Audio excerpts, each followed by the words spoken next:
आप सबका खैर मकदम है कश्मीर लाइव के लाइव अपडेट्स में। अभी कुछ टाइम पहले ही सरकार की तरफ से एक ऑर्डर आया है जिसमें बताया गया है कि जम्मू कश्मीर में जो AAY कैटेगरी है उनके अंडर जो भी स्टूडेंट्स आते हैं 9th क्लास से कॉलेज लेवल तक उनकी एजुकेशन को बिल्कुल फ्री कर दिया जाएगा। मतलब उनके लिए फुल फी वेवर अनाउंस कर दिया गया है। ये अंत्योदय अन्न योजना एक कैटेगरी है जम्मू कश्मीर में जिसमें जिनकी सबसे ज्यादा इनकम लो होती है उन फैमिलीज को इसमें इंक्लूड किया जाता है राशन कार्ड के थ्रू। ये प्रूव किया जाता है कि ये एक प्रूफ होता है उस चीज का कि इनकी एनुअल इनकम तकरीबन 15,000 के करीब है। और उसी कैटेगरी में जो भी स्टूडेंट्स आते हैं उनके लिए गवर्नमेंट इंस्टीट्यूशंस में जो पढ़ाई है उसको बिल्कुल फ्री कर दिया गया है। बेसिकली पहले एक ऑर्डर आया जहां पे बताया गया था कि जो स्कूल स्टूडेंट्स हैं गवर्नमेंट स्कूल्स में जो भी बच्चे पढ़ते हैं AAY कैटेगरी के उनके लिए एजुकेशन को बिल्कुल फ्री कर दिया गया है। इसमें जो क्लास 9th से लेकर 12th मतलब 9th 10th 11th 12th में जो भी AAY कैटेगरी के स्टूडेंट्स गवर्नमेंट स्कूल्स में पढ़ते हैं उनको कोई भी फी पे नहीं करना होगा।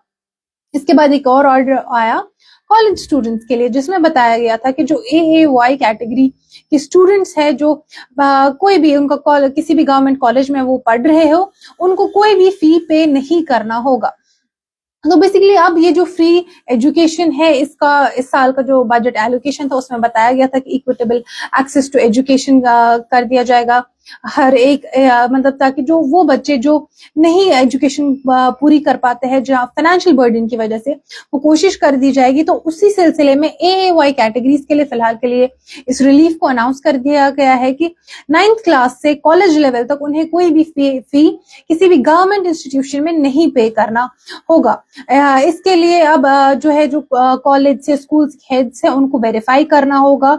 इससे पहले मतलब वो किसी का फी वेव करे उससे पहले जो हेड्स होंगे इन इंस्टीट्यूशंस के स्कूल और कॉलेज उनको उसकी वेरिफिकेशन करनी होगी। और उसके बाद जब वो किसी को इसके अंडर अप्रूव करे कि वो फ्री एजुकेशन हासिल कर सकते हैं उसके बाद उसका प्रॉपर रिकॉर्ड मेंटेन करना होगा ताकि जब ऑडिट हो इंस्पेक्शन हो वेरिफिकेशन हो ऑडिट की तरफ से तो वो उसमें कोई भी प्रॉब्लम्स ना हो। अब इसमें जो ये अरेंजमेंट है कि जैसे अगर हम AAY कैटेगरी के 9th क्लास से कॉलेज तक फी पे नहीं करना है उसकी अरेंजमेंट जो जम्मू कश्मीर फाइनेंशियल डिपार्टमेंट है वो इस सब की तरफ देखेंगे। जो फाइनेंशियल अरेंजमेंट है इन स्टूडेंट्स का कैसे क्या होगा कैसे ये पॉसिबल होगा ये फाइनेंशियल डिपार्टमेंट की तरफ से होगा। और जो डायरेक्ट स्कूल एजुकेशन है वो स्कूल लेवल पे देखेंगे कि इसका जो पूरा ओवरसी करेंगे। और higher education department college level में इस चीज को ओवरसी करेगा कि जो AAY स्टूडेंट्स कॉलेज में जेर तालीम है उनका जो ये whether they are like getting the facilities वो हायर एजुकेशन डिपार्टमेंट जो है वो ओवरसी करेंगे। बेसिकली जैसा कि मैंने बताया इस साल के बजट में ये अनाउंसमेंट की गई थी इक्विटेबल एक्सेस टू एजुकेशन सभी के लिए। तो उस चीज की तरफ ये एक स्टेप है कि जो इस कैटेगरी में फॉल करते हैं जो भी फैमिलीज AAY कैटेगरी में तो ऐसा देखा जाता है ड्रॉप आउट रेट जब हायर क्लासेस की तरफ जाते हैं तो ड्रॉप आउट रेट बढ़ जाता है। एक फैक्टर ये भी होता है जो फाइनेंसेस को मैनेज करना।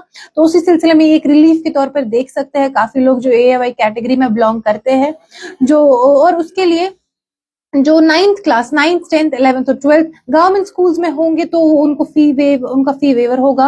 और उसके बाद अगर वो कॉलेज लेवल पे भी गवर्नमेंट कॉलेज में पढ़ेंगे जम्मू कश्मीर में तो उनके लिए फी वेवर होगा। इसके बाद भी जब वो इसके लिए एलिजिबल होंगे उसके बाद उन्हें एक प्रॉपर सर्टिफिकेशन दिखानी होगी ये राशन कार्ड दिखाना होगा जिससे ये साबित हो कि वो इस कैटेगरी में वाकई में फॉल करते हैं। आज के इस अपडेट में इतना ही। आप देखते रहे कश्मीर लाइव।